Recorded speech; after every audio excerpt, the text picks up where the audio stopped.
Thank you all for standing by, and welcome to our webinar entitled Evaluating Interventions for Harmful Algal Blooms in Grand Lake St. Mary's. This webinar series called Freshwater Science will highlight Ohio Sea Grant and partnering scientists every month. Every quarter is a different focus, from human health and fisheries to harmful algal blooms and human decision-making, bringing applied research to the public on issues that affect our Great Lakes. I am Jill Gentis-Banicki from Ohio Sea Grant and Stone Laboratory, and joining me today is Dr. Mark McCarthy at the Estonian University of Life Sciences.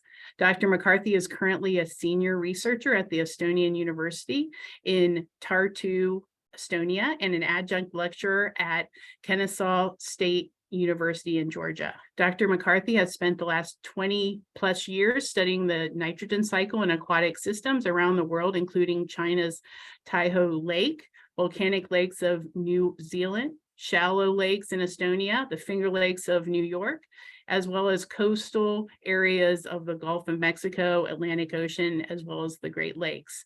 We're delighted to have Dr. McCarthy here to talk about his harmful algal bloom research. Before we do that, a few things about the webinar. During our presentation, all participants will be in a listen-only mode. Afterwards, at about 12:20, I will conduct a question and answer session. If you would like to ask a question during the presentation, please feel free to pull up the chat feature anytime during his talk, and I'll collect and pose your questions out to Dr. McCarthy at the end of his presentation. As a reminder, this webinar has auto captioning and is being recorded to be posted onto our website for later viewing. Also, we'll post a webinar survey at the chat feature toward the end of the half an hour. Please take a few minutes after the webinar to fill out that survey. It will help us continue to bring you better webinars. So without any further delay, I'd like to introduce you to Dr. McCarthy, presenting Evaluating Interventions for Harmful Algal Blooms in Grand Lake St. Mary's. Dr. McCarthy. Hello. Hi. Are you able to share your screen?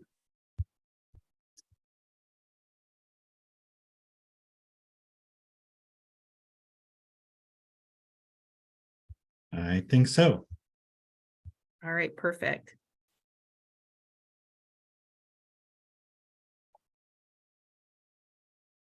Okay, so let's go then. So first, I would like to thank Ohio Sea Grant for inviting me, and thank all of you for coming to the webinar and listening to this work. This work was done originally by Joseph Davidson, who was a master's student at Wright State University when I was there in the past. And this project was funded as a small grant from Ohio Sea Grant.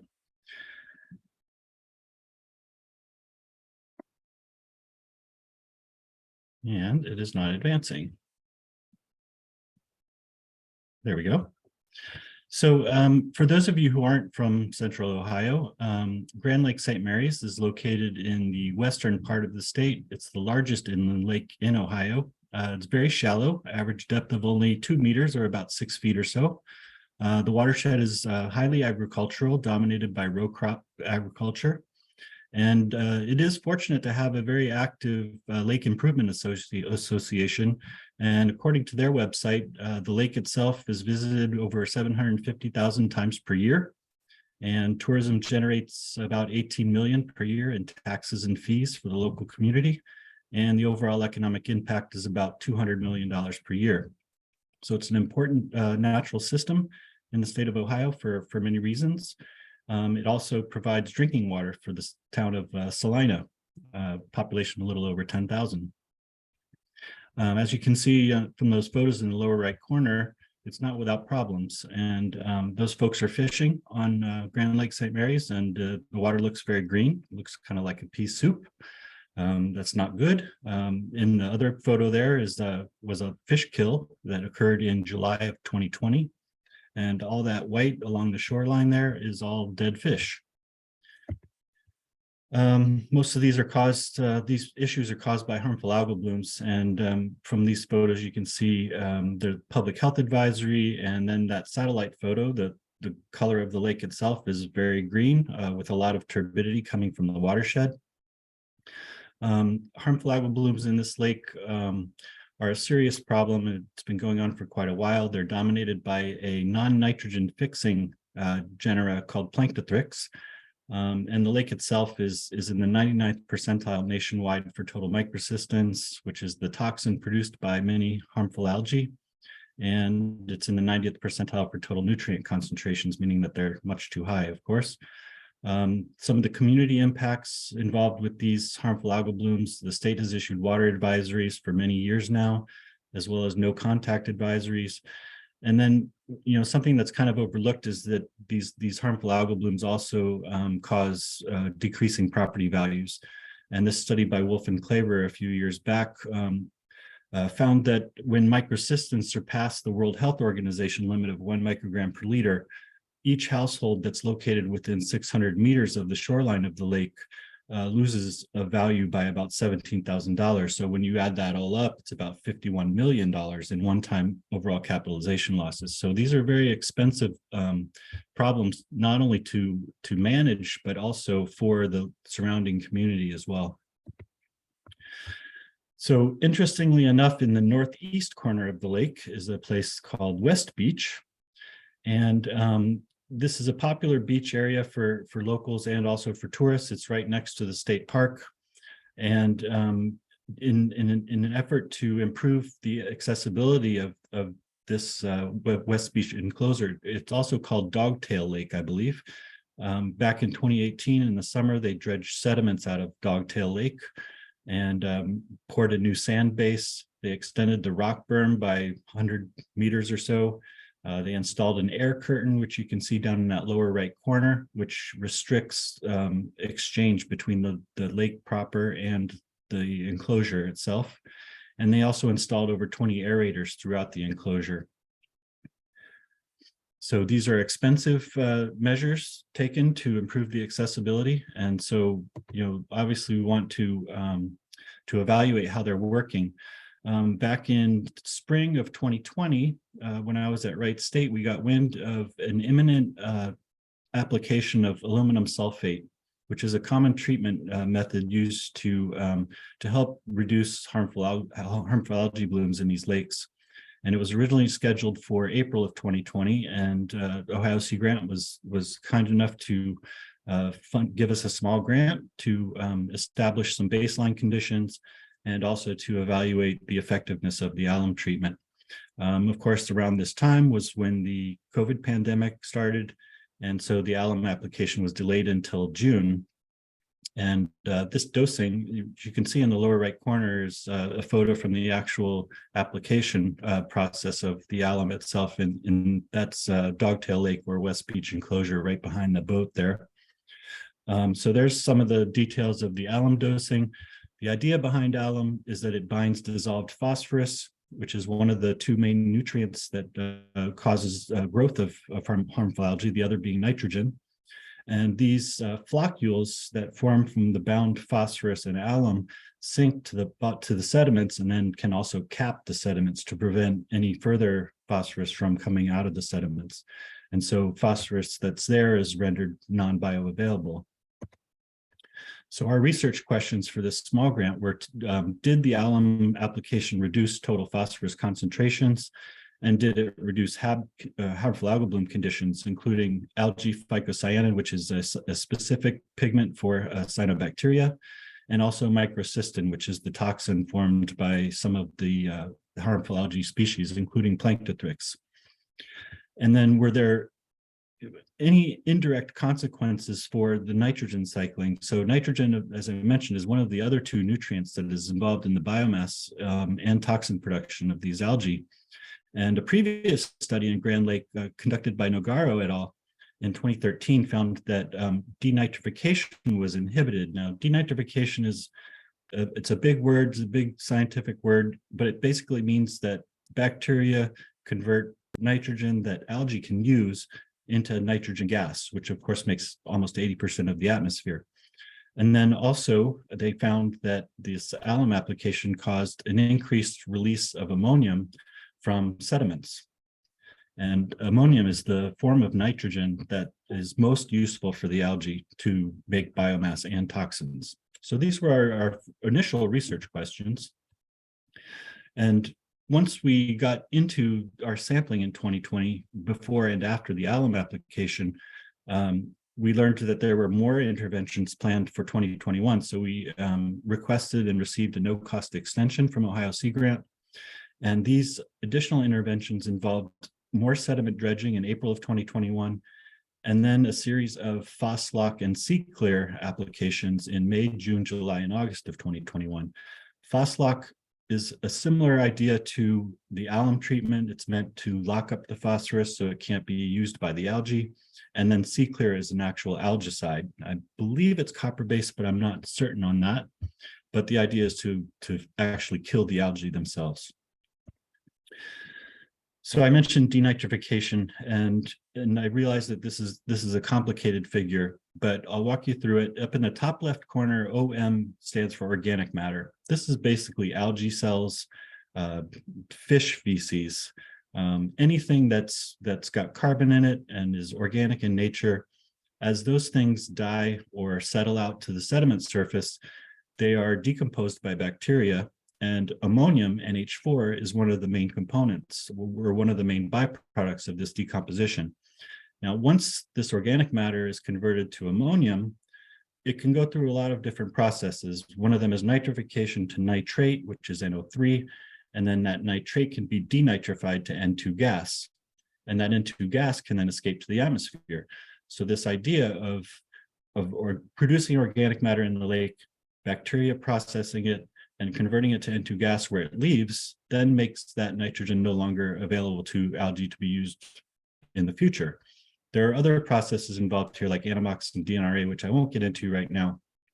But these are the main ideas behind the study itself, is whether this alum application somehow interfered with this process of bacterial decomposition and production of nitrogen gas to help remove some of that extra nitrogen that's fueling the algae blooms.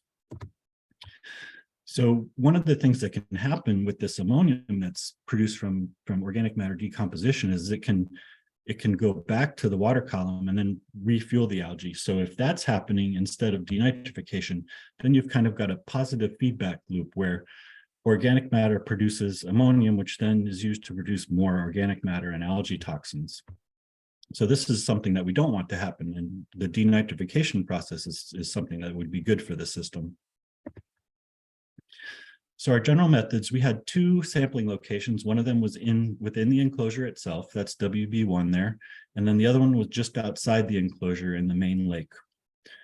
So on a weekly basis, Dr. Stephen Jackman from the Wright State Lake Campus in Salina collected samples for algae biomass, including total and phycocyanin, which is specific for cyanobacteria, and also total microcystins and total phosphorus concentrations.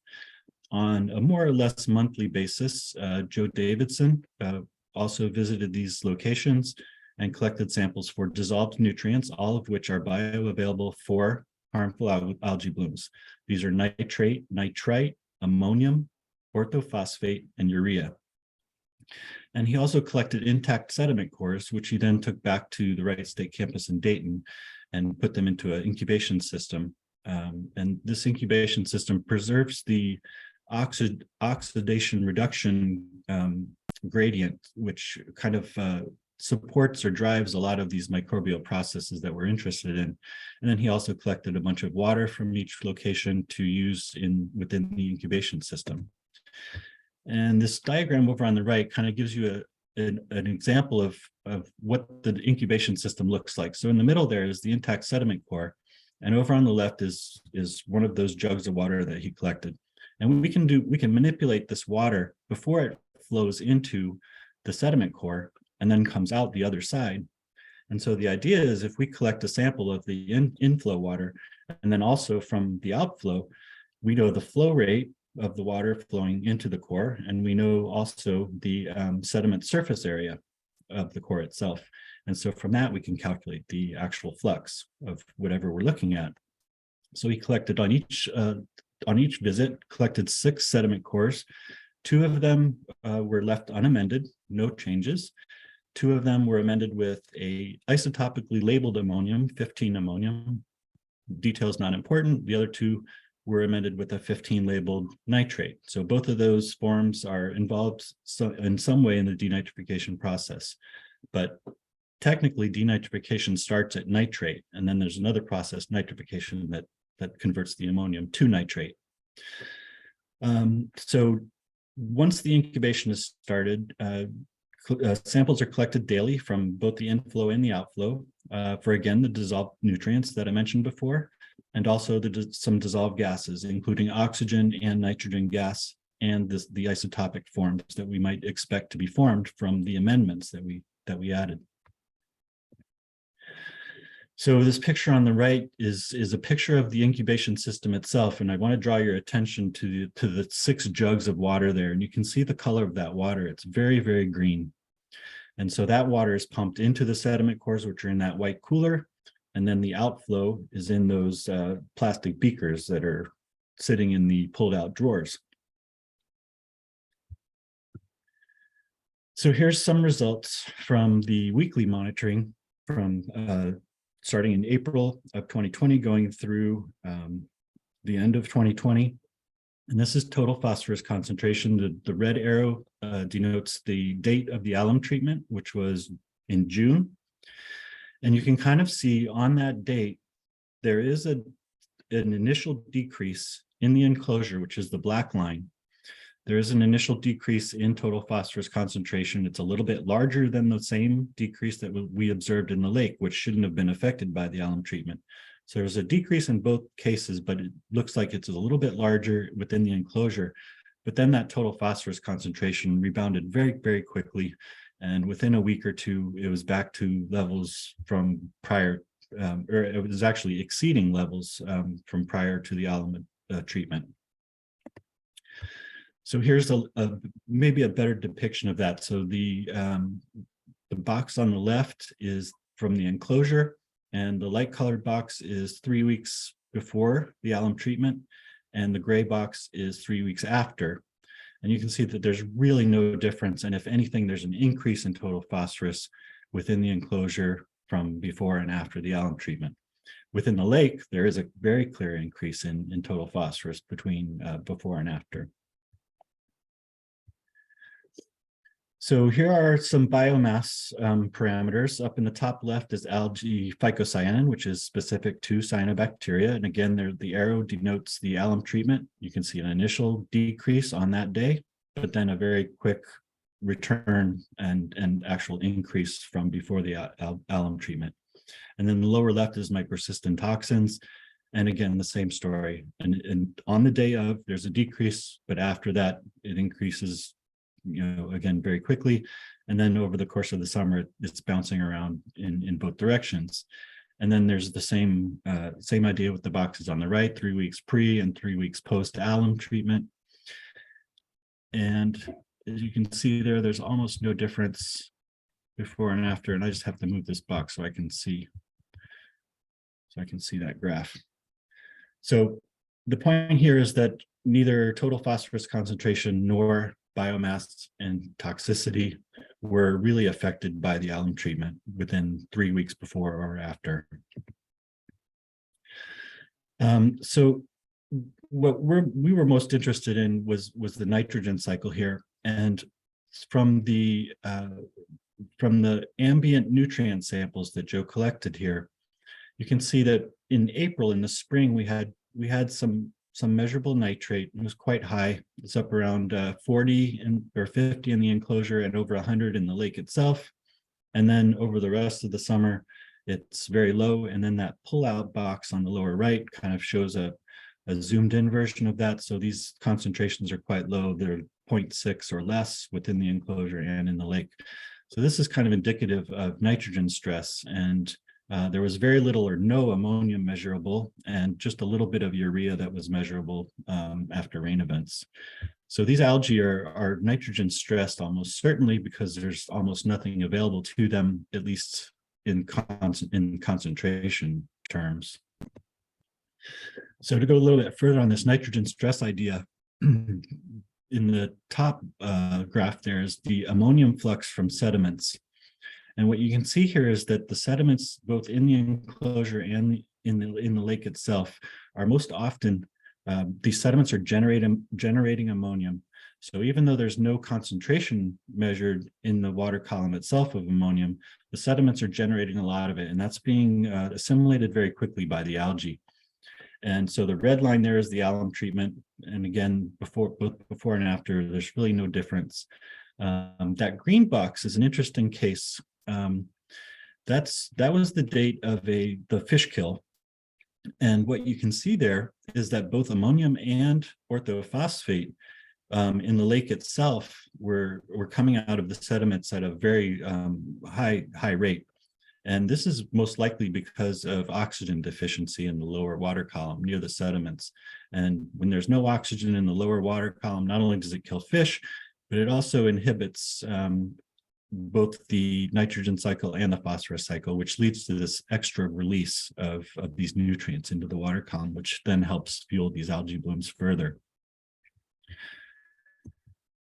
Here is the, I mentioned denitrification earlier. So the lighter green bars reflect the net production of 28N2 gas. So when those bars go down negative, it means that denitrification is being exceeded by nitrogen fixation, which turns N2 gas into organic matter.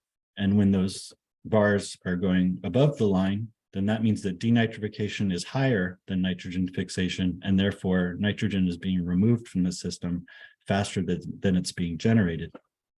And then the darker green bars reflect what happens when we give the denitrifiers more than enough nitrate that they need to produce N2 gas. So that's kind of a representation of the capacity of the system to remove nitrogen. So what you can see here is that there's large differences between the unamended and the 15N amended cores, which means that the system itself is capable of removing more nitrogen if it were there. But of course, from the concentrations I showed you earlier, it's generally not there. And there's the alum treatment, and then there's the dredging and the Phoslock and C-Clear interventions, and then there was also a barley straw intervention as well. And there's really not much difference going on in terms of the sediment nitrogen cycle in any of these cases. But sediments were a more effective net sink for nitrogen in 2021 versus 2020. But there was also a lot of ammonium coming out of the sediments, as I showed on the previous slide. And again, there's no clear effects from the alum or the 2021 interventions.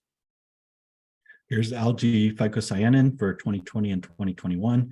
This is really interesting because the two black vertical lines are July 1st in each year. And then there's the alum treatment over on the left side occurring in June.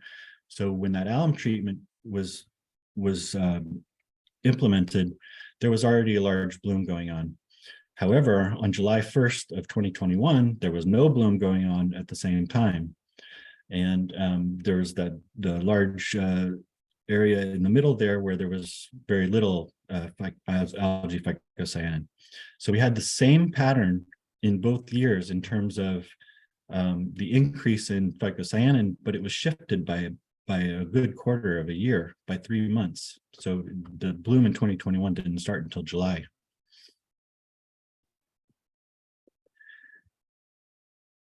And this box is kind of annoying. So were Phoslock and C-Clear effective? In this green box here, this is the area of when those interventions took place. And the pretty obvious answer here is no, the interventions happened on the left side of that black line. And then after that, the phycocyanin increased in both the lake and the enclosure. So to kind of summarize these results, the alum treatment failed to reduce HABs within the enclosure. Multiple interventions commenced after the lower phycocyanin and microcystin.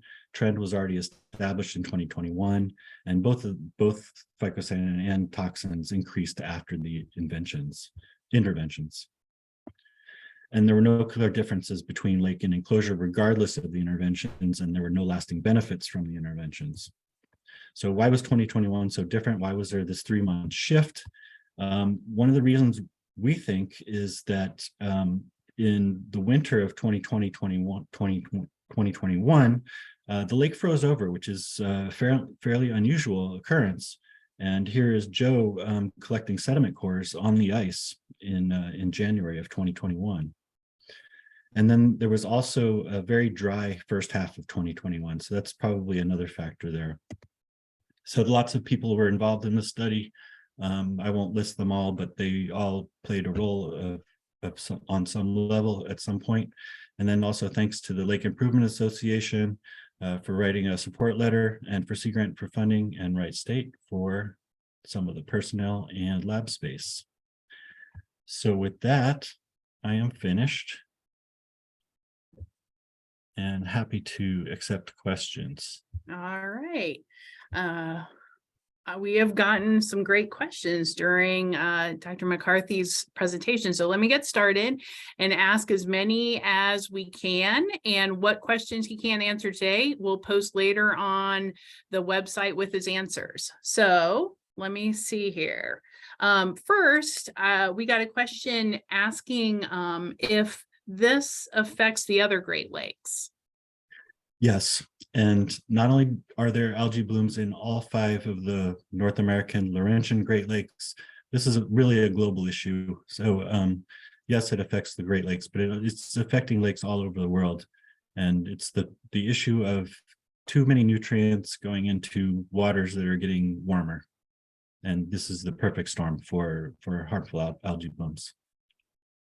All right. We got this question as well. I have seen data from lakes where alum treatments have been successful for 20 plus years. At the time, I thought the data was sound. Was it? Nitrogen obviously plays a role as it shows up in toxins. What can we do to lower nitrogen? So first thing, nitrogen is not just about toxins. The question is right. There's no phosphorus in microcystin, but there's lots of nitrogen in there. So, and then the other part of the question was, is the data sound from other alum treatments where it was successful? I have no idea. I didn't see it. I didn't collect it, but there are certainly case studies where alum has been successful at helping to reduce these blooms. 2 main issues that are really important to consider here. One is scale, and that is, if you have a large lake like Grand Lake St. Mary's, these interventions are much more expensive, much more difficult to implement. If you have a 1-acre farm pond, by comparison, then you have much higher chance of success for these interventions to work. So, you know, sure, there are case studies where alum has worked, or else no one would bother with it. And what's being done to reduce nitrogen now in Grand Lake St. Mary's in particular, I believe there's a lot. The lake has been considered impaired, which has led to some funding coming along to have some wetlands that are there to intercept some of the agricultural nutrients coming along. And there are also other measures, I believe, being done in the watershed, but I'm not an expert on those things. All right. We got a question here. Did the algicide affect the zooplankton as well as the phytoplankton? Did you see a decrease in females or decrease in number of eggs associated with it? Great question. We did not look at the zooplankton, but these algicides are often copper-based, and we know that copper is toxic to many invertebrates and other things. So was there an effect? I have no idea, but I would not be surprised if there was. All right. Do you think that alum treatment would be more effective if applied during a different time of year? I am not an expert on these treatments. I study the nitrogen cycle in harmful algae blooms. I know that there's a lot to do with pH, with when the alum is applied, and it affects not only the toxicity of the aluminum, but also some of the other things. So yeah, it's a good question, but unfortunately, I'm just not an expert on these treatment methods. Okay. I've gotten quite a few questions, I think that are specific to some of your slides. One was, what was the dose of alum used? Was the treatment area enclosed so that there was no input from the entire lake?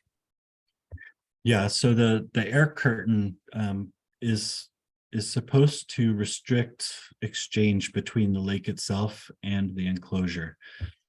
And the alum dosage was 2,360 kilograms total, or 73 grams per square meter was the actual dosage.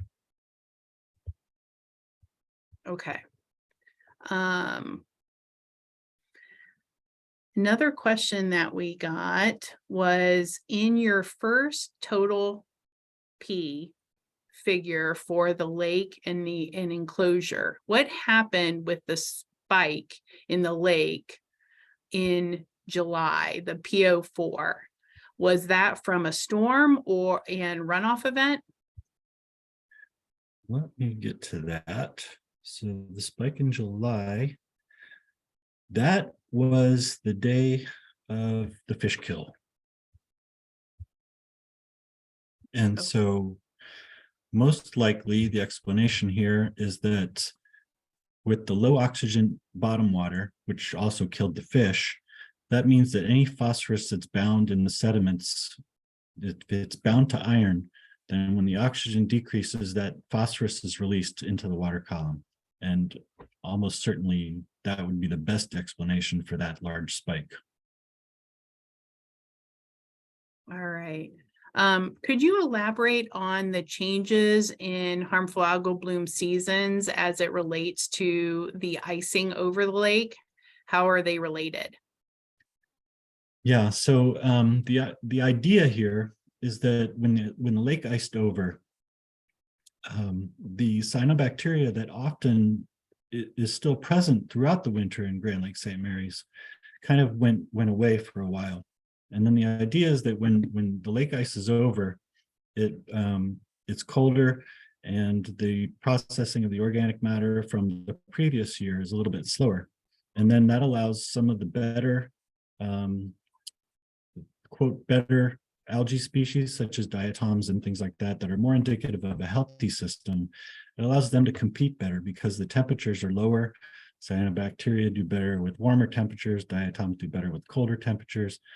So this kind of theory is that with the icing over and the colder water and the later start to the season, and I mean later in a modern sense, you know, the icing over the lake is really what we expect to happen, what used to happen. But now we're in a warmer period, and so that doesn't happen. So when it does, it's a rare event. And so we think that's one of the really good explanations for why the cyanobacteria bloom was shifted by 3 months. It was delayed by 3 months because it didn't get a head start over the warmer winter. And then also the dry 6 months, the dry first half of 2021 was almost certainly a factor as well. All right. Was any jar test conducted to evaluate phosphorus precipitation by alum? Not by And us. what was the best dosage? Yeah, no idea on the best dosage. And if whoever was applying the alum, I don't know if they did any sort of jar test to check the flock. We were out in a canoe in the enclosure during the alum application, and we could see some flock forming, but you know, that's the best I can do with that. Okay. What were the water temperature differences between 2020 and 2021? I don't have that data in front of me, but it was much colder earlier in the year in 21 as opposed to 20. When we started sampling in April, the temperatures were already quite high. And then in 2021 in April, they were much lower than the previous April. So I don't have the data in front of me to give an exact answer, but it was definitely a slower start to the season in 2021. Okay. Did you look at pH versus phosphorus? We did not, but the company was deploying sondes, and they were monitoring the pH as well. And there was definitely a pH change, with the alum, as we would expect. The pH went quite high. And I think Stephen Jackman from the Wright State Lake campus was also monitoring the pH on that during the event itself. So someone was doing it, but it wasn't us. Okay. Does the depth of the lake affect the efficiency of the alum treatments? Good question. I'm not sure I know the answer to that. I would expect that a deeper lake that is less subject to physical disturbance of the sediment surface, it might work better there. Grand Lake St. Mary's is so shallow, and anytime the wind blows, the sediment is going to get stirred up, and that's going to probably, it's kind of a best guess based on experience, probably going to interfere with some of that sediment capping that we would expect from an alum treatment.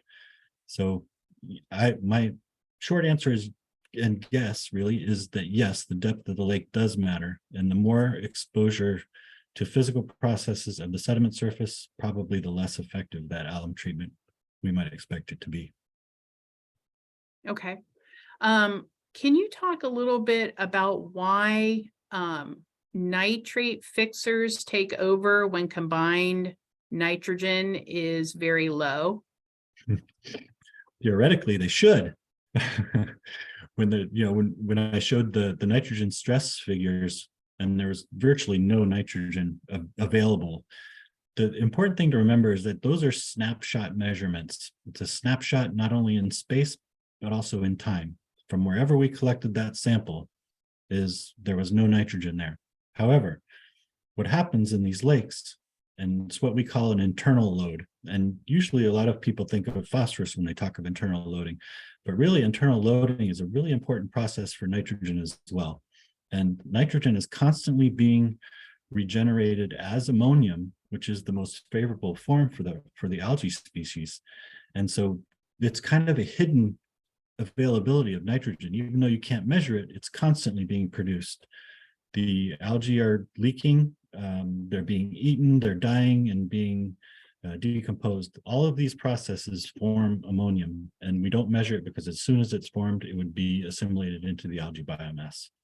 So that's why we don't get the nitrogen fixers all the time. Sometimes you do, but in lakes like Grand Lake St. Mary's or lakes like Taihu Lake or even the western basin of Lake Erie, usually the nitrogen fixers don't show up until very late in the season when all that regenerated nitrogen is even removed.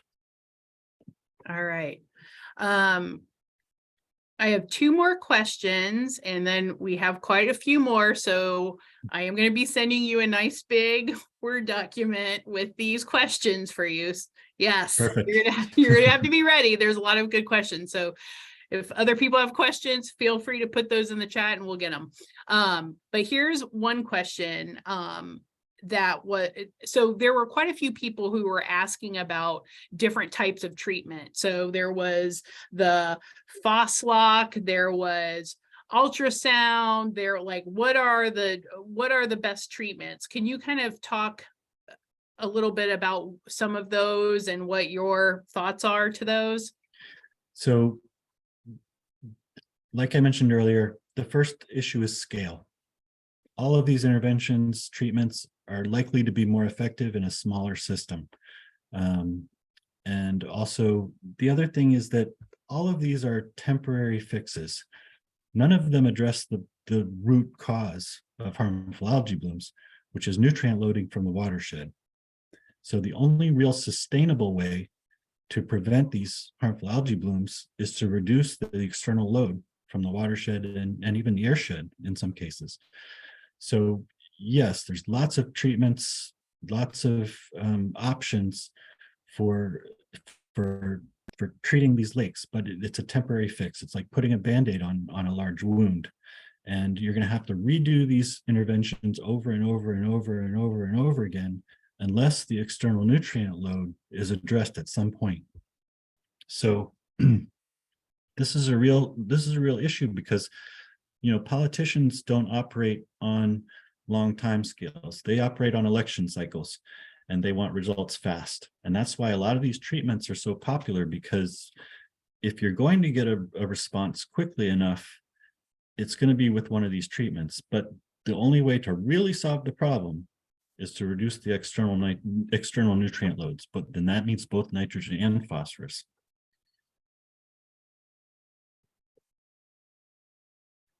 But in terms of the specific treatments themselves, you know, there's case studies for all of them being effective. There's case studies for all of them not being effective. Every system is different. The best way to do it is to either try something or, you know, have an assessment done on a system and figure out what's the problem and what's the best way to fix the problem. There's probably not one solution to every problem. There's lots of solutions to many problems, and some of them will work and some of them won't in your particular system. But none of them will be permanent. All right. Well, that was a good way of ending the webinar, and I will get all the other questions, the additional questions to you.